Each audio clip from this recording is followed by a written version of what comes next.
அதாவது 3 ஸ்டேஜ் நான் சொன்னேன். ஒன்று உழைக்கிறது தான், 2வது தக்க வச்சுக்கிறது, 3வது செல்வந்தனாக இருக்குது.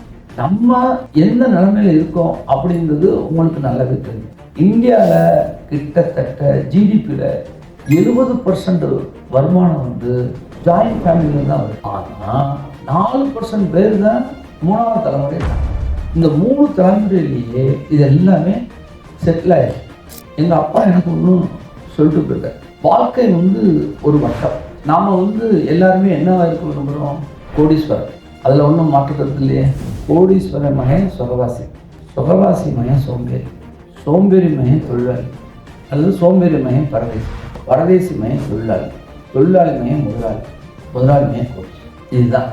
ஆனால் இதில் ஒருத்தனே ஃபுல் சக்கரமும் வரலாம், ஒருத்தனே கீழே மேலே வரலாம், மேலேருந்து கீழே வரலாம். நான் இந்த இதெல்லாம் பல ஸ்டேஜில் மக்களை பார்த்துருக்கேன், சந்திச்சிருக்கேன்.